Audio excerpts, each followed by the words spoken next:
Hello प्यारे बच्चों, मैं हूँ चांदनी रैसल, आपकी साइंस टीचर। और आप मुझे बताइए कि आप लोग कैसे हैं? अच्छे हैं ना? और आपकी हेल्थ अच्छी है ना? गुड। तो बेटा आप मुझे बताइए कि जब हम बीमार पड़ जाते हैं, तब हम क्या करते हैं? और अगर हम बीमारी ना पड़ें तो? जी हाँ, यही दोनों टॉपिक आज हमें अपनी क्लास में करने हैं। छोटे-छोटे टॉपिक हैं, तो हम लोग बिना समय खराब किए अपना टॉपिक स्टार्ट करते हैं, ठीक है? देखो बेटे, प्रिंसिपल्स ऑफ ट्रीटमेंट का मतलब क्या है कि अगर हम बीमार हो गए, ठीक है, अगर हमारी बॉडी में कोई इन्फेक्शन आ ही गया, तब हम क्या करते हैं? देखो, when we get an infectious disease, treatment always work on two major principles, ठीक है। अगर हमारी बॉडी के अंदर कोई इन्फेक्शन आ गया तो हम दो चीजें करते हैं जिससे कि हम ठीक हो सकते हैं, ठीक है। पहला क्या होता है? Reducing effects of the disease, ठीक है। अगर हमारी बॉडी में कोई इन्फेक्शन लग गया तो हमें हमें कैसे पता चलेगा? हमारी तबीयत खराब होने लगेगी, मे बी हमें सर्दी खांसी हो जाए, बुखार हो जाएगा, बॉडी पेन होने लग जाएगी, ठीक है। तो हम उसके जो इफेक्ट्स हमारी बॉडी में आ रहे हैं उसको रिड्यूस करेंगे। बुखार हो गया तो पेन किलर खाएंगे, बॉडी पेन हो रहा है तो बॉडी पेन के लिए दवाई खाएंगे, कफ हो गया है तो कुछ और चीजें जैसे कुछ घर में इलाज करते हैं वो करेंगे, ठीक है। ये सारी चीजें reducing the effects of disease, जो कि सिम्प्टोमैटिक ट्रीटमेंट होता है ना। सिम्प्टोमैटिक का मतलब सिम्टम्स दिखाई दे रहे हैं। Why do symptoms occur? Most symptoms like fever, pain, swelling, loose motion occur because our immune system creates inflammation to fight the microbes. अब inflammation क्या होता है?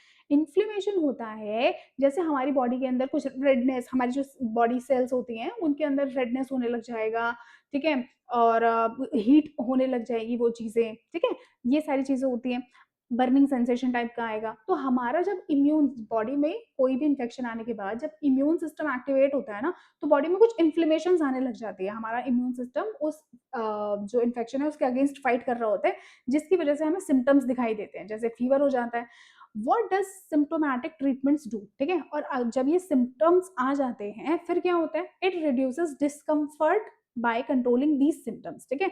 जैसे हमें पेन हो रहा है तो हम पेन किलर्स खाएंगे, फीवर हो रहा है तो एंटीपायरेटिक्स, लूज मोशन हो रहे हैं तो ओआरएस वगैरह खाएंगे, पिएंगे। उसके बाद कफ हो रहा है तो कफ सिरप्स। बेड रेस्ट लेते हैं, save energy so that body can focus on fighting infection, ठीक है। ये देखो, बेड रेस्ट होता है, डॉक्टर्स भी इसे रिकमेंड करते हैं ताकि हम लोगों की जो एनर्जी है वो सेव रहे, समझ रहे हो। तो पहली चीज हमने ये पढ़ी कि अगर हमारी बॉडी में कोई इन्फेक्शन आ गया तो उसके जो इफेक्ट्स होते हैं ना उसको हम रिड्यूस करेंगे, ठीक है। जैसे हमारी बॉडी में कैसे सिम्टम्स दिखाई, ये सिम्टोमैटिक स्टेज होती है जिसमें सिम्टम्स दिखाई देंगे, जैसे कि हमें फीवर हो रहा है, चिल्स हो रहे हैं, कफ हो गया, ठीक है, बॉडी पेन हो रहा है, लूज मोशन लग गए, तो उनकी दवाइयां खा लो और उसके इफेक्ट्स को कम कर दो, समझ रहे हो, जो भी हमारी बॉडी में उसके इफेक्ट्स आ रहे हैं। अब एनसीईआरटी में आपकी एक लाइन लिखी हुई है क्या? Symptomatic treatment does not kill the microbe. Microbe का मतलब जो भी इन्फेक्शियस एजेंट आपकी बॉडी में आ गया, ठीक है। तो जो सिम्प्टोमेटिक ट्रीटमेंट होता है ना, ये वाला ट्रीटमेंट, इसमें तो हम बस उसके इफेक्ट्स को रिड्यूस कर रहे हैं ना बेटा, है ना। तो ये क्या करते हैं? ये माइक्रोब्स को थोड़ी ना मार रहे हैं, हमारी बॉडी में जो उसका इफेक्ट हो रहा है जैसे फीवर वगैरह, उसको हम लोग उसको ठीक कर रहे हैं हम लोग। So disease can not be cured only by this method, ठीक है। अब देखो बेटे, ऐसा भी हो सकता है कि हमारी बॉडी में कोई ऐसा इन्फेक्शन है जो कि बार-बार हो रहा है, बार-बार हो रहा है, समझ रहे हो? जैसे कि मान लो टाइफाइड हो गया, उसके अंदर दवाई खाई, थोड़ा-सा ठीक फ़ील हुआ, उसके थोड़े दिनों बाद फिर से बुखार आने लगा, थोड़े दिनों बाद फिर द बुखार आने लगा, समझ रहे हो? तो जो रिकरेंट फ़ीवर है, वो कैसे ठीक होगा? बार-बार तो आप कब तक दवाइयाँ खाओगे, समझ रहे हो? तो इसीलिए क्या होता है कि सिर्फ रिड्यूस करना इफ़ेक्ट को is not a permanent solution. तो हमें क्या करना पड़ेगा? हमें इसके लिए करनी पड़ेगी एक दूसरी चीज़, वो क्या है? देखो, सेकंड स्टेज होती है, मतलब सेकंड जो एक ट्रीटमेंट का जो तरीका होता है वो क्या है? Kill the cause of the disease. Disease का जो कॉज़ है ना, रूट कॉज़ है, उसे ही जड़ से खत्म कर दो। माइक्रोब डायरेक्टेड ट्रीटमेंट, ठीक है? पहली चीज़ थी कि हमारी बॉडी में जो सिम्पटम्स आ रहे थे उन्हें खत्म करो, ठीक है? जैसे फीवर, चिल्स, फलाना-ढिमाना, ठीक है? अब दूसरी चीज़ क्या है? दूसरी चीज़ ये है बेटे कि जो बीमारी की जड़ है ना, जिस वजह से बीमारी हो रही है, जिस माइक्रोब की वजह से बीमारी हो रही है, उसे ही खत्म कर दो। To cure the disease completely we must remove the infecting organism from the body, ठीक है। हमारी बॉडी में जो इन्फेक्टेड मतलब इन्फेक्ट कॉज करने वाला जो ऑर्गेनिज्म है उसे ही किल कर दो। Microbe belong to different groups, ठीक है। माइक्रोब्स जो होते हैं वो डिफरेंट ग्रुप्स को बिलोंग करते हैं, जैसे viruses, bacteria, fungus, fungi, protozoa, है ना। ये सारी चीजें हमने अपनी पिछली क्लासेस में कवर करी हैं बेटे। Each groups has unique biochemical pathway, ठीक है? मतलब क्या हुआ, ये भी हमने पिछली क्लास में पढ़ा था जब हमने ये कहा, जब हमने ये चीज़ें पढ़ी थी कि एंटीबायोटिक्स जो हैं वो वायरसेस पर क्यों नहीं काम करते, है ना? क्योंकि हर एक ऑर्गेनिज़्म का अपना अलग पाथवे होता है। Their cells make energy differently, है ना? उनकी सेल्स जो हैं, जैसे वायरसेस की सेल्स अलग तरीके से एनर्जी जो है वो डिराइव करती हैं, बैक्टीरिया की अलग इस तरीके से। सिंथेसाइज़ सब्सिक्वेंट सब्सटेंस डिफरेंटली, उनकी बॉडी के अंदर जो अलग-अलग सब्सटेंसेस का जो सिंथेसिस होता है ना? जैसे एनर्जी पार्टिकल्स हो गया या आपको जो आपका एक बायोकेमिकल पाथवे है, वो सारी चीज़ें डिफरेंटली होती हैं, ठीक है? They carry life processes differently, मतलब उनका एक जो करने का तरीका है, जैसे हमारी बॉडी के अंदर आए बैक्टीरिया, उन्होंने अपना नंबर मल्टीप्लाई कर लिया बहुत सारा और इन्फेक्शन कॉज़ कर दिया। वायरसेस का लाइफ जीने का या लाइफ प्रोसेसेस का तरीका ये ऐसा नहीं होता। वो हमारी बॉडी के अंदर आएँगे और हमारी जो मशीनरी है ना, हमारी पूरी जो इम्यून सिस्टम का मशीनरी है, उसको हाइजैक कर लेंगे। हाइजैक करने का मतलब क्या है कि वो हमारे इम्यून सिस्टम्स के अंदर आ जाएँगे। अब अगर हम कोई भी ऐसी दवाई खा रहे हैं या बना रहे हैं, जो कि वायरस को मारेगी, तो एक्चुअल में वायरस तो आपकी बॉडी के अंदर है ना, तो वो आपकी बॉडी के सेल्स को डैमेज करेगा। इसीलिए वायरसेस के लिए दवाइयाँ बनाना बड़ा मुश्किल है। समझ रहे हो? तो बैक्टीरियाज़ का देखो काम करने का तरीका अलग है, वायरसेस का काम करने का तरीका अलग है। इसी तरीके से और जो ऑर्गेनिज़म्स होते हैं, सबके जो लाइफ प्रोसेसेस होते हैं ना बेटा, वो सब डिफरेंट होते हैं। हाउ मेडिसिन्स वर्क, ठीक है? अब जो मेडिसिन्स होती हैं, वो कैसे वर्क करती हैं? Medicines target microbe specific pathway, ठीक है? माइक्रोब का मतलब जैसे कि बैक्टीरियाज़ के लिए अलग तरीके की दवाइयाँ बनेंगी, वायरसेस के लिए अलग तरीके की, तो माइक्रोब स्पेसिफिक होती हैं। ऐसा नहीं होता कि एक दवाई बनाई, क्योंकि भई हैं तो सब पैथोजेन्स ही ना, डिसीज़ कॉज़िंग ऑर्गेनिज़म्स हैं, तो एक दवाई खाओ और सारे जो डिसीज़ कॉज़िंग ऑर्गेनिज़्म है उसे मार दो। ऐसा नहीं होता। ऐसा क्यों नहीं होता बेटा? क्योंकि माइक्रोब स्पेसिफिक दवाइयाँ बनती हैं। बैक्टीरिया अलग तरीके के उनके बायोकेमिकल प्रोसेसेस होते हैं, अलग तरीका होता है उनका काम करने का बॉडी में आने के बाद। वायरसेस का तरीका अलग होता है, हेल्मेंथ्स का तरीका अलग होता है, जो प्रोटोज़ोअन्स हो गए उनका तरीका अलग होता है। तो बेटा इसीलिए क्या होता है ना कि एक दवाई से सब कुछ नहीं हो सकता। वो माइक्रोब स्पेसिफिक होती हैं दवाइयाँ जो होती हैं। The microbe is killed but our cells remain unharmed, ठीक है? जो मेडिसिन्स का काम करने का तरीका क्या होता है कि आपने जो रूट कॉज़ है, मतलब जो डिसीज़ कॉज़ कर रहा था, उसको तो खत्म कर दिया, लेकिन उसका जो इल इफ़ेक्ट है ना आपकी बॉडी के ऊपर, वो बहुत कम होना चाहिए या ऑलमोस्ट नेग्लिजिबल होना चाहिए। तब तो हम मानेंगे कि वो दवाई अच्छी है। अदरवाइज़ अगर मान लो उसने माइक्रोब को भी मार दिया और आपकी बॉडी को भी डैमेज कर दिया अंदर से, तो फिर क्या फ़ायदा ऐसी दवाई खाने का? समझ रहे हो ना? तो वही वाली बात है बेटे। अब देखो इसमें क्या है, एग्ज़ाम्पल्स के तौर पर जैसे antibiotics block bacterial cell formation, ये हमारी बॉडी है, मतलब ये जो वो है बैक्टीरिया की बॉडी है, इसने क्या किया इस तरीके से, ये बैक्टीरिया अपने ऊपर ना सेल वॉल फॉर्मेशन करता है, जिससे कि कोई भी चीज़ आएगी और इसके ऊपर इफ़ेक्ट नहीं डाल पाएगी, क्योंकि सेल वॉल क्या करता है? रिजिडिटी प्रोवाइड करता है ना, ठीक है? तो वो क्या करता है एंटीबायोटिक्स ना, इसके जो सेल वॉल है उसको बनने ही नहीं देगा। जब बनने ही नहीं देगा तो कोई भी जो आप दवाई खा रहे हो वो इसको आके फटाफट किल कर सकती है, ठीक है? Anti protozoan drugs kill protozoa, for example malaria parasite. अब ऐसा नहीं है कि वायरसेस और हो गए या प्रोटोज़ोआ, जैसे मलेरिया का पैरासाइट होता है ना? प्लाज्मोडियम, इन सबको खत्म करना मतलब इनके लिए दवाइयाँ ही नहीं है। मैं ये नहीं कह रही हूँ। बेसिकली बात क्या होती है कि एंटीबायोटिक्स बैक्टीरिया वाली जो वो होती है ना बैक्टीरियाज़ के लिए, है ना? वो सारे ऑलमोस्ट बैक्टीरियाज़ के लिए बनाई जा सकती है, ठीक है? उसके बाद ये जो आपके प्रोटोज़ोन्स हैं, है ना? प्रोटोज़ोन्स के लिए दवाइयाँ बनाई जा सकती हैं, वायरसेस के लिए भी बनाई जा सकती हैं, लेकिन बहुत कम, बहुत लिमिटेड अमाउंट में। वो सारी चीज़ें अभी हमें पढ़नी है, ठीक है? तो मलेरिया का क्या इलाज नहीं है? है, बिल्कुल इलाज है, बट देखो बेटा, बहुत ज़्यादा जल्दी इन चीज़ों को करना होता है, मतलब ऐसा नहीं कि मलेरिया हो गया है और बहुत टाइम ले रहे हैं घर पे, इस तरीके से नहीं होता। क्योंकि बहुत सारे मलेरिया के भी 4 टाइप्स होते हैं ना, ठीक है? तो उसके अंदर जो फैल्सिपैरम होता है, मलेरिया का पैरासाइट, वो बहुत ज़्यादा डेडली होता है। तो अगर within few hours like 24 to 48 hours में अगर पेशेंट को हॉस्पिटल या डॉक्टर को नहीं दिखाया जाता, तो डेथ भी हो सकती है। समझ रहे हो? बट जो बाकी वैराइटीज़ हैं, मतलब जो बाकी स्पीशीज़ हैं मलेरिया की, वो ट्रीटेबल है। Anti fungal drugs act on fungal specific pathway. कभी-कभी ज देखा है ना, फंगल इन्फेक्शन हो जाता है हाथों पे या इधर-उधर कहीं रैशेज़ टाइप के और बर्निंग सेंसेशन, इचिंग टाइप का होता है। क्या उसकी दवाइयाँ नहीं होती? ऑइंटमेंट्स भी होते हैं, दवाइयाँ भी होती हैं, सब होता है। समझ रहे हो? अब हमें पढ़ना है why anti viral medicines 1 minute, I think एक स्लाइड आगे चला गया। नहीं सही है। ठीक है ना? बेटा देखो, why antiviral medicines are difficult to make, ठीक है? एंटीवायरल जैसे हम एंटीबायोटिक्स तो बना लेते हैं, ये हमने पिछले क्लासेस में भी पढ़ा था। एंटीवायरल क्यों नहीं बना पाते? क्योंकि reason number 1, virus have very few life processes of their own, ठीक है? हमारी बॉडी के अंदर आके वो खुद से काम बहुत कम करता है। समझ रहे हो मेरी बात को? मतलब उसका क्या काम होता है, देखो वायरसेस यूज आर मशीनरी, समझ रहे हो? They do not perform many activities independently, वो अपने आप से बहुत सारे मतलब सारे फंक्शन वो अपने आप कर रहा है, ऐसा नहीं होता। वायरसेस यूजेस आर मशीनरी, हमारी देखो क्या है कि ये ह्यूमन बॉडी है, ठीक है? इस मतलब मान लो ये हमारे सेल्स हैं, इसके अंदर एक वायरस का इन्फेक्शन वो यहाँ पे बना भी रखा है, देखो ये हमारी सेल है, ये एक वायरस है, वायरस आया, ठीक है? वो जो है उसने मतलब हमारी बॉडी की सेल के नियर बाय आया और ये देखो बॉडी के सेल के अंदर आ गया, ये देखो अंदर आ गया ना, यहाँ से ये बॉडी के सेल के अंदर आ गया। अगर मैं इसको मारती हूँ, ठीक है? अगर मैं इसको किल करने के लिए कोई दवाई बनाती हूँ, तो मेरे बॉडी के सेल्स भी डैमेज होंगे। समझ रहे हो? इस वजह से क्या होता है, अब ये जो बैक्टीरियाज हो गए, है ना? ये हमारे बॉडी के सेल्स हैं, ये अपना नंबर इंक्रीज कर रहे हैं और पूरी बॉडी में उसका इन्फेक्शन फैला दे रहे हैं, समझ रहे हो?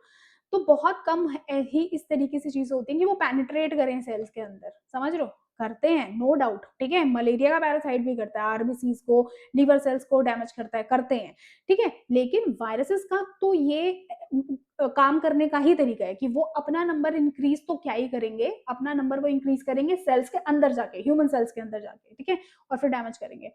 दे enter our cells and use our ribosomes, ठीक है? हमारी प्रोटीन फैक्ट्री जो होती है, प्रोटीन बनाता है राइबोसोम्स, हमारे राइबोसोम्स को यूज करेंगे, हमारे एंजाइम्स को यूज करेंगे, हमारी एनर्जी यूज करेंगे काम करने के लिए, अपना कुछ नहीं करेंगे, ठीक है? So if we target this process our own cells will get damage, है ना? यही मैं आपको बता रही थी इतनी देर से कि अगर हम इनको टारगेट करते हैं ना कि एंटीवायरल्स बना लिए वायरल डिसीजेस को मारने के लिए, तो फिर वो क्या करेंगे, अल्टीमेटली हमारे ही सेल्स को डैमेज करेगा। That's why very few virus specific targets exist, ठीक है? बहुत कम ही डिसीजेज ऐसी हैं जिनको ट्रीट करने के लिए दवाइयां बनी हैं। बेसिकली एंटीवायरल्स का मतलब जो वायरस को ठीक करने वाली जो बीमारियां आई मीन दवाइयां होती हैं। Antiviral drugs are harder to design as compare to the antibiotics, antibiotics work for bacterias, okay? तो एंटीवायरल्स जो है उसे बनाना थोड़ा मुश्किल ही पड़ता है, क्योंकि वायरसेस जो है बॉडी में एक्चुअली वो म्यूटेट भी बहुत जल्दी करते हैं, अपना फॉर्म चेंज कर लेते हैं। तो पता लगा आप बना रहे थे किसी वायरस के लिए दवाई, वो म्यूटेट करके कुछ और बन गया, समझ रहे हो?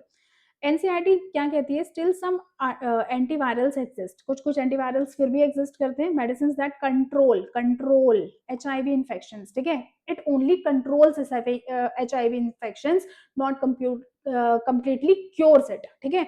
ये क्या करेगा कि बस उसको कंट्रोल करते हैं, मतलब जैसे क्या है कि एचआईवी का इन्फेक्शन कुछ हद तक मतलब बॉडी के अंदर क्या करेगा, इस दवाई अगर आप खाते रहे तो यहाँ तक इन्फेक्शन को रोक देगा, इसको बढ़ने नहीं देगा आगे, समझ रहे हो? ऐसा होता है बेटे। अब क्या है देखो, prevention, principle of prevention, prevention का मतलब क्या है कि अगर हमें बीमारी हो ही ना तो ये तो सबसे अच्छी बात है, हम ट्रीटमेंट से भी बच जाएंगे, हम सारी चीजों से बच जाएंगे, समझ लो? तो प्रिवेंशन कैसे होगा, हम अपने आप को बचाएंगे कैसे? Why prevention is better than cure, ठीक है? क्योर का मतलब क्या है कि हम अपने आप को ठीक करने के लिए ब्ला चीजें कर रहे हैं, तो वो जो चीजें हैं, हम डॉक्टर के पास जा रहे हैं, दवाइयां खा रहे हैं, ये कर रहे हैं, वो कर रहे हैं, बेड रेस्ट पे अपना काम धाम सब छोड़ के, ये सब करने से तो बेटर है ना कि आप अपने आप को बीमार होने से ही बचा लो, है ना? अब देखो क्यों ऐसा, क्यों ये जो है ये चीज़ बेटर क्यों है? Why prevention is better than cure, आपने बहुत बार सुना होगा। आज हम पढ़ते हैं देखो, body damage may be permanent, ठीक है? कभी-कभी क्या होता है कि अगर बीमारी हो गई तो बॉडी डैमेज परमानेंट होता है, परमानेंट, ठीक है? कभी-कभी क्या होता है कि ऐसी बीमारी लग गई लाइक कैंसर हो गया, डायबिटीज़ हो गया, ठीक है? ये ब्लड कैंसर है, ब्लड कैंसर टाइप की बीमारी हो गई, ठीक है? ब्रेन का कुछ हैमरेज टाइप की चीज़ें हो गई, तो वो तो परमानेंट है ना, उसका तो कोई इलाज नहीं है, समझ रहे हो? उसमें क्या है, once someone gets a disease body functions में गेट डैमेज, बॉडी के फंक्शंस डैमेज, इम्यूनिटी खत्म, और फिर क्या हो गया आपको पता ही है, recovery may not be complete, recovery complete ही नहीं हो पाती, समझ रहे हो? ये देखो ब्लड कैंसर के सेल्स हैं जो आपके यहाँ पे हैं, बोन मैरो में देखो कैसे इन्फेक्टेड सेल्स बन रहे हैं। उसके बाद क्या होता है, ट्रीटमेंट टेक्स टाइम, ठीक है? कभी-कभी क्या है कि आप किन्हीं चीज़ों में बिज़ी हो, बीमार पड़ गए, उन चीज़ों को रोक दिया आपने, फिर अपना ट्रीटमेंट करवा रहे हो, है ना? और फिर उसमें कितना टाइम लगे कुछ नहीं पता। इवन विद मेडिसिन्स, और मेडिसिन्स भी चल रही हैं। कभी-कभी देखा होगा आपने, कुछ बीमारियाँ होती हैं, उनके जो इलाज होता है, उनकी जो मेडिसिन्स हैं 1 हफ्ते खानी है, 10 दिन खानी है, खत्म। कभी 6 महीने खानी है, 3 महीने तक खानी है, समझ रहे हो? तो even with medicines the person remain bed ridden, ठीक है? उसमें क्या है कि आपको ज़्यादा ऐसे काम मत करो, क्योंकि ऑलरेडी वीक हो अंदर से, बाद और काम करोगे, है ना? ये सब चीज़ें करोगे तो फिर क्या है, उसमें एनर्जी लॉस होगा। इसीलिए कहते हैं कि बेड रेस्ट पे रहो। बेड रेस्ट का मतलब 24 घंटे बेड पे लेटे रहो नहीं होता। मतलब यह है कि आप अपनी जो इस तरीके की मस्कुलर एक्टिविटीज़ थोड़ा कम करो, ठीक है? जिससे कि आपकी बॉडी में एनर्जी जो है वो थोड़ा सेव रहे। हीलिंग टेक्स टाइम, है ना? और फिर आप कंप्लीटली बीमारी, अब मान लो कि दवाइयाँ खत्म हो गई, लेकिन बॉडी क्या एकदम वैसी हो जाएगी जैसी बीमार होने से पहले थी, 6 महीने पहले? ऐसा नहीं है ना, बॉडी को फिर अपनी अपनी स्ट्रेंथ गेन करने में टाइम लगता है। सिक पर्सन स्प्रेड्स इन्फेक्शन, ठीक है? अब वैसे क्या होता है, जैसे कॉमन कोल्ड हो गया, बहुत सारी और बीमारियाँ हो गई जो इन्फेक्शन से लगती हैं, टाइफाइड, ये सब चीज़ें हम पढ़ कर आए हैं पहले ही।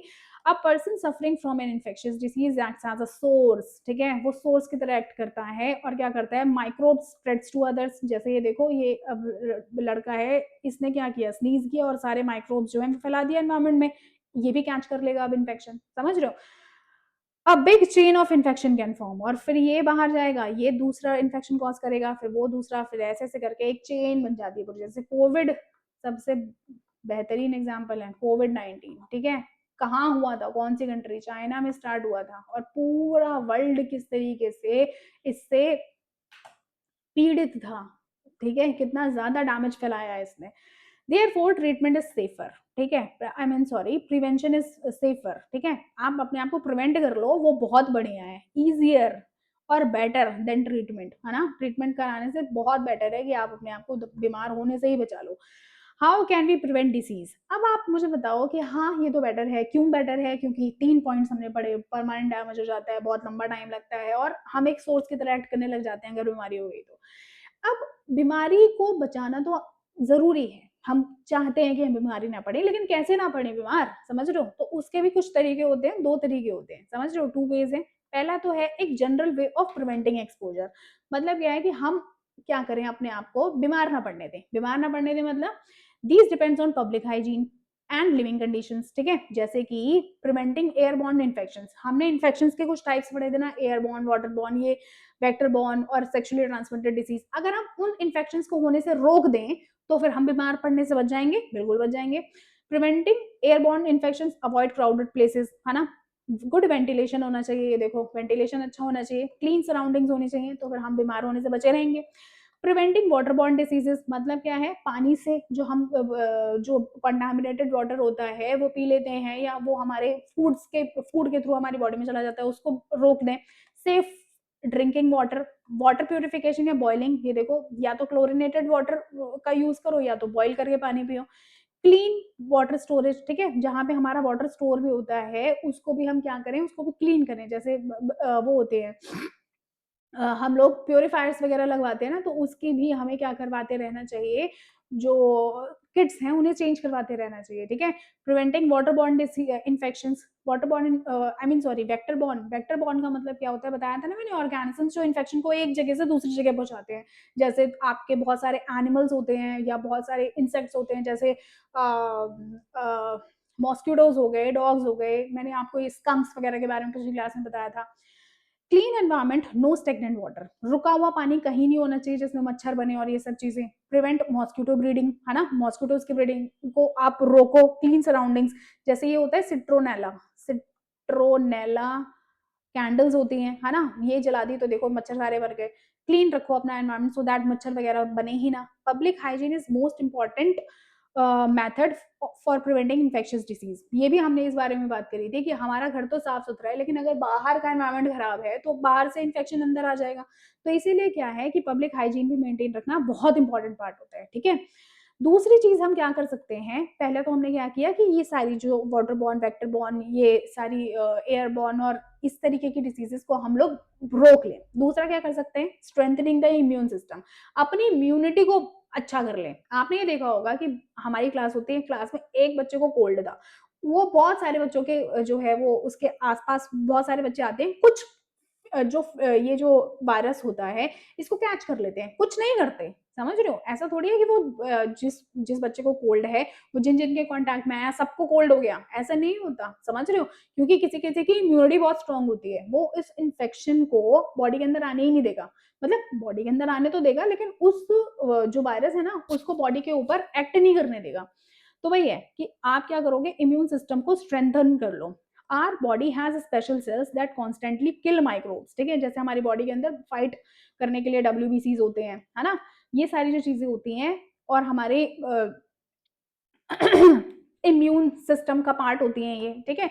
तो ये क्या करते हैं बॉडी में किसी इन्फेक्शन को ग्रो ही नहीं करने देते। यूजुअली माइक्रोब्स एंटर हमारी बॉडी के अंदर एंटर होते हैं, इम्यून सिस्टम फाइट करता है उसको, जैसे ये हमारी बॉडी है, ठीक है? बॉडी के अंदर क्या हुआ कि एक जो वो है इन्फेक्शन आया तो हमारे जो इम्यूनिटी के सेल्स होते हैं ना, इम्यून सेल्स होते हैं, वो इसको फाइट करते हैं और इसको मार देते हैं। जब ये मार देते हैं तो हम लोग हेल्दी रहते हैं, ठीक है?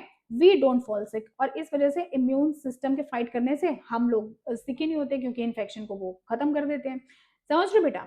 Therefore, second general principle of prevention is proper nutrition and sufficient food. आजकल के बच्चे बिल्कुल भी न्यूट्रिशियस फूड को नहीं खाना पसंद करते हैं, ठीक है? तो इस वजह से क्या होता है कि बॉडी की जो इम्यूनिटी होती है बेटे, वो खराब हो जाती है। तो हमें क्या करना चाहिए, प्रॉपर न्यूट्रिशन लो, प्रॉपर न्यूट्रिशन जैसे कि कार्बोहाइड्रेट, विटामिन, फैट, ये सारी चीज़ें, प्रोटीन्स, ये सब चीज़ें आपकी बॉडी के अंदर आपकी जो एक प्लेट होती है ना, उसके अंदर होना चाहिए। फाइबर्स भी होने चाहिए जिससे कि डाइजेशन भी अच्छा रहे।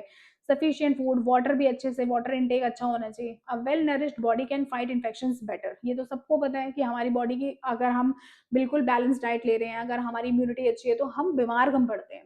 Disease specific ways of prevention मतलब अगर हम जैसे हम लोग अपनी जो हमारी इम्यूनिटी है वो हमें अलग अलग जो डिसीजेज होती हैं उनसे कैसे बचाती हैं। देखो these depends on special properties of the immune system. Immune memory होती है। इम्यून मेमोरी का मतलब क्या होता है कि हमें अगर एक बार कोई बीमारी हो गई तो हमारे ना हमारे इम्यूनिटी में हमारा जो इम्यून सिस्टम होता है उसके अंदर कुछ मेमोरी सेल्स होते हैं, मेमोरी सेल्स, ठीक है? वो क्या करते हैं ना कि हमें अगर मान लो एक बार हमें ये बीमारी हो गई, उसके बाद हम ने अब उसका ट्रीटमेंट कराया, हम ठीक हो गए। तो वो जो बीमारी होती है ना, वो हमारे मेमोरी सेल्स में एक तरीके से स्टोर हो जाती है जाके। फिर अगर हमें हमारी लाइफ में कभी दोबारा से वो इन्फेक्शन आता है ना, तो हमारे मेमोरी सेल्स जो होते हैं, जो कि किसका पार्ट थे? इम्यून सिस्टम का पार्ट थे, वो हमें इस बीमारी से क्या करते हैं? बचा लेते हैं। वो उस इन्फेक्शन को दोबारा नहीं होने देते हमारी बॉडी में। समझ रहे हो? When the immune system sees a microbe once, अगर एक बार आ गया, it fights it, remembers it, ठीक है? उसके लिए लड़ेगा। आपने अगर ट्रीटमेंट की जरूरत पड़ी तो ट्रीटमेंट भी करवा लो। उसके बाद क्या होता है, वो उसे याद रखता है कि अच्छा ये इन्फेक्शन बॉडी के अंदर आया था, तो अब हम इसे याद रखेंगे। Next time the same microbes enter, immune system respond faster, ठीक है? अब मान लो कि ये वाला जो इन्फेक्शन है वो दोबारा बॉडी के अंदर आया, तो हमारी जो इम्यूनिटी के सेल्स होते हैं ना, मेमोरी सेल्स बताते हैं कि अरे ये तो वही वाला इन्फेक्शन है जो अभी कुछ टाइम पहले हुआ था। तो हमारे जो इम्यून सेल्स होते हैं वो इसको और फास्टर रेट पे क्या करेंगे, फाइट करेंगे और इसको मार देंगे। समझ लो, डिसीज डज नॉट अगर अगेन और इट इज वेरी माइल्ड, ठीक है? तो अगर अगर वो बीमारी आप वो वायरसेस या वो बैक्टीरिया डिसीज कॉजिंग ऑर्गेनिज्म आपकी बॉडी के अंदर दोबारा आ गए, तो या तो वो डिसीज कॉज ही नहीं कर पाएंगे, और या तो अगर कर पाएंगे तो उतनी ज्यादा जो है उसकी इंटेंसिटी नहीं होगी जो पहली बार हुई थी। समझ लो, माइल्ड रहता है। इसका एग्जाम्पल है small pox disease. People who had small pox earlier never got it again. एक बार स्मॉल पॉक्स हो जाता था तो फिर वो दोबारा नहीं होता था, ध्यान है ना? जबकि एक तरीके से ये पूरा का पूरा पेंडेमिक ही था, ठीक है? कि स्मॉल पॉक्स जो चेचक कहते थे आई थिंक, ठीक है? तो फिर वो जो बीमारी थी वो सबको हो रखी थी, लेकिन और लोग मर जाते थे उसमें, बट जो सर्वाइव कर गए बाय एनी चांस, ठीक है? तो फिर वो लोगों के अंदर अब आसपास तो बीमारी अभी भी चल रही है ना, तो अगर हम बाय चांस बच गए, उस बीमारी को सर्वाइव कर गए, तो दोबारा से इन्फेक्शन तो आ ही रहा है ना हर जगह से, क्योंकि बीमारी तो चल ही रही है, सालों तक चली है बीमारी तो, ठीक है? तो क्या हुआ कि उस बीमारी से ना और लोग मरे नहीं। समझ रहे हो? तो हमारी बॉडी ने क्या कर लिया, हमारी बॉडी ने उसके लिए एक इम्यूनिटी बना ली। They were immune due to memory cells. Immune memory, हमारे ये जो मेमोरी सेल्स होते हैं ना, वो उसके लिए क्या हो गए, इम्यूनिटी बना ली उन्होंने, और फिर वो दोबारा उस चीज से बीमार नहीं पड़े। समझ रहे हो बेटा? अब हमें पढ़ना है वैक्सीनेशन। वैक्सीनेशन क्या होता है? वैक्सीनेशन यही तरीका होता है, जैसे हमारी बॉडी के अंदर क्या होता है कि देखो मैंने आपको ये बताया कि अगर हमारी बॉडी के अंदर कोई इन्फेक्शन आ गया, ठीक है? इन्फेक्शन आ गया तो हमारे जो सेल्स होते हैं वो क्या करेंगे, उससे फाइट करेंगे और इसको याद रखेंगे कि अच्छा ये जो है ये बीमारी के वायरसेज़ या बैक्टीरियाज़ ये सब आए थे, तो अब हमारी जो नेक्स्ट टाइम जो हमारे इम्यूनिटी के सेल्स होते हैं ना, वो क्या करते हैं, उससे फास्टर रेट पे फाइट करेंगे और उसको मार देंगे, ठीक है? तो बेटा हम इस चीज़ का इंतज़ार ही क्यों करें? क्या पता कोई बहुत ज़्यादा इस तरीके की बीमारी आ गई जिस टाइम हमारी बॉडी नेचुरली इम्यूनिटी हमारी लो थी, या जिस तरीके कोई भी इस तरीके की चीज़ हो सकती है। तो बेटा हम लोग क्या करते हैं ना, वैक्सीनेशन के अंदर जो पर्टिकुलर बीमारियां होती है ना, जिससे कि बच्चे ज्यादातर ज्यादातर मतलब मोस्ट ऑफ द केसेस में एक्सपोज्ड हो जाते हैं, है ना? तो उसकी बहुत बहुत उसके वीक सेल्स, बहुत ही ज़्यादा वीक सेल्स को हम अपनी बॉडी के अंदर खुद ही डाल देते हैं। समझ रहे हो? जिसकी वज़ह से आपने देखा होगा ना, बच्चों को जब टीके लगते हैं, जब उनकी वैक्सीनेशन होती है, उनको बुखार आ जाता है। वो बेसिकली हमने फर्स्ट पेज पे पढ़ा था ना कि हमारी जो इम्यूनिटी होती है ना, वो जब फाइट कर रही होती है इन्फेक्शियस या डिसीज़ कॉजिंग ऑर्गेनिज़्म से, तब हमें बुखार आता है।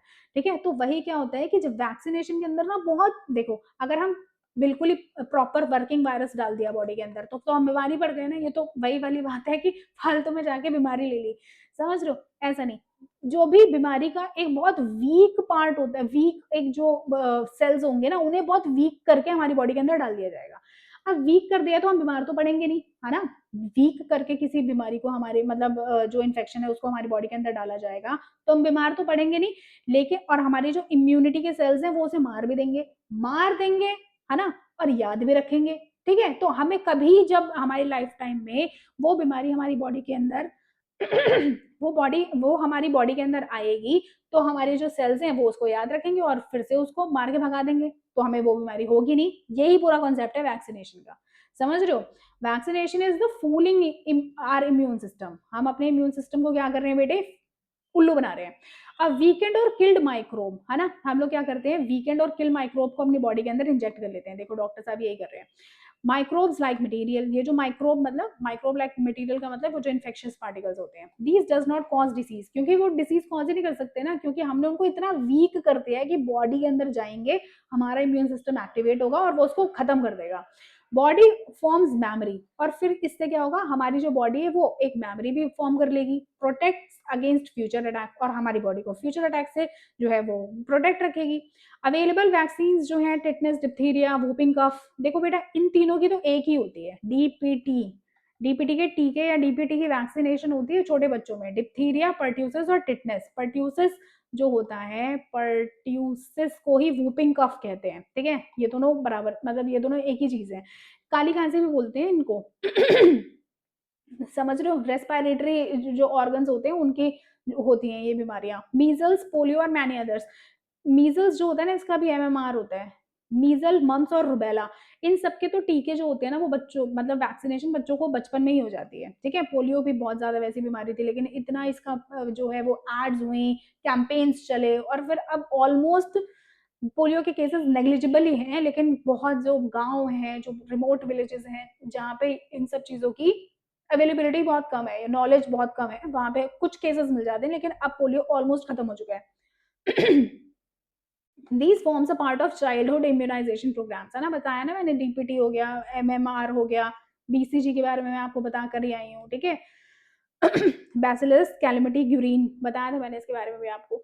तो उसके बाद ये सारी तो वैक्सीनेशन बच्चों को पहले ही हो जाती है, ताकि बचपन में ही इम्यूनिटी के अंदर आपकी वो चीज़ आ जाए कि अगर आप जैसे-जैसे बड़े हो रहे हो, आपकी बॉडी में वो इन्फेक्शन दोबारा आता है, तो फिर आपकी बॉडी जो है वो उसके लिए फाइट करे और फिर वो ठीक रहे। हेपेटाइटिस ए एग्जांपल है, इट स्प्रेड्स थ्रू वाटर, है ना? पढ़ा है हमने, जॉन्डिस वगैरह कॉज़ कर देता है, लीवर की बीमारियाँ कॉज़ करता है ये। वैक्सीन इसकी अवेलेबल है। Many children become immune by the age of 5, ठीक है? 5 साल की उम्र तक ये सारी वैक्सीनेशन हो चुकी होती है, तो बच्चों की इम्यूनिटी स्ट्रांग हो चुकी होती है तब तक, because they are exposed to the virus in contaminated water, ठीक है? तो अब कंटामिनेटेड वाटर, बच्चे तो देखा ही है कुछ भी उठा के मुँह में डाल लेते हैं, तो फिर इसीलिए क्या होता है, बच्चे जो हैं उस चीज़ से इम्यून रहते हैं, उनके अंदर वो बीमारी बार-बार थोड़ी ना होती है। Under such conditions taking the vaccine may not be needed, ठीक है? मतलब क्या है कि अगर मान लो इस तरीके की कोई भी कंडीशंस होती है, जैसे हेपेटाइटिस ए, अब हेपेटाइटिस ए के बारे में बात हो रही है ना, तो हेपेटाइटिस ए के बारे में क्या होता है, बार-बार आपको वैक्सीनेशन की ज़रूरत नहीं है, ठीक है? और फिर क्या है, जो जैसे बच्चे होते हैं उनकी इम्यूनिटी अगर अच्छी हो चुकी है, तो आपको इसकी वैक्सीनेशन की भी क्या नीड है, कोई नीड नहीं है। Because natural immunity already develops, ठीक है? क्योंकि बच्चे जो हैं वो इतना ज़्यादा कभी-कभी कुछ भी डाल लिया उठा के मुँह में, कितनी भी सफाई रख लो आप, लेकिन बच्चे तो करते ही हैं ना इस तरीके की चीज़ें। तो हमारी जो छोटे बेबीज़ होते हैं उनके अंदर नेचुरली इस चीज़ के लिए जो है वो इम्यूनिटी डेवलप हो जाती है। आपकी बुक के अंदर ये एक बता रखा था क्या कि एडवर्ड जेनर थे, उन्होंने मतलब पहले क्या होता था ना, काउज़ में वो हो जाते थे पॉक्सेस, तो जो लोग उनका ख़्याल रखते थे ना, उनकी बॉडी में वो चीज़ जो है स्मॉल, और देखो काऊ पॉक्स और स्मॉल पॉक्स ये एक टाइम पर हो रखा था। स्मॉल पॉक्स इंसानों में होती थी, काऊ पॉक्स एनिमल्स में होती थी, ठीक है? तो स्मॉल पॉक्स जो है वो ह्यूमन में होती थी, तो ये है तो पॉक्स ही ना, मतलब क्लोज़ली रिलेटेड स्पीशीज़ थी ये। तो जिनको काऊ पॉक्स, जो लोग मतलब जैसे गाय और इन सब का ध्यान रखते थे ना, तो उनकी बॉडी के आस-पास तो ये वायरसेस रहते ही थे, क्योंकि इंसान जब इनका ध्यान रखेंगे तो उनकी बॉडी के आस-पास तो ये रहेगा। उनमें बहुत कम चांसेस होते थे कि स्मॉल पॉक्स हो। तो फिर एडवर्ड जेनर के दिमाग में ये चीज़ आई कि अच्छा, क्योंकि ये वायरसेस जो हैं इनके आस-पास ही रहते हैं ना, ये लोग ह्यूमन्स जो हैं, इनके आस-पास ही रहते हैं, तो इसी वजह से इनकी बॉडी में एक इम्यूनिटी डेवलप हो गई है। वही था cowpox given protection against small poxes, तो इसीलिए एक वैक्सीनेशन बनाई गई, जिसके अंदर ये जो काउपॉक्सेस होते हैं उसकी बहुत ही ज़्यादा वीकेंड फॉर्म को जो लोग थे उनकी बॉडी के अंदर डाला गया, जिससे कि स्मॉल पॉक्स प्रिवेंट हो गया, मतलब स्मॉल पॉक्स उनको हुआ ही नहीं। और इसका जो वैक्सीनेशन का जो वर्ड है ना, वो भी वैका, मतलब काऊ से ही डिराइव्ड हुआ है। वर्ड वैक्सीनेशन जो है कम फ्रॉम वैका मीन्स काऊ। ठीक है बेटे, तो यहाँ पे हमारा ये चैप्टर होता है खत्म, और आई होप आपको ये चैप्टर बहुत अच्छे से समझ में आया होगा। नेक्स्ट चैप्टर हम स्टार्ट करेंगे अपने 1-2 दिन के अंदर ही। तब तक के लिए इस इन चीज़ों को बहुत अच्छे से आप रिवाइज़ करते रहिएगा, एंड मुझे ये नहीं लगता कि आपको कोई भी प्रॉब्लम आएगी। हैंड रिटन नोट्स हैं, मैं टेलीग्राम पर डाल दूँगी। मेरा टेलीग्राम है जैसलवर्स, उसका लिंक भी दिया हुआ है डिस्क्रिप्शन में, तो आप वहाँ से जाके इन नोट्स को देख सकते हो और अच्छे से पढ़ सकते हो। ओके बेटा, till then take care of your health and like, share and comment below, और सब्सक्राइब कर लीजिएगा ताकि आप लोग जो है वो इन चीज़ों को मिस ना करें। ठीक है बेटे, ओके, बाय बाय।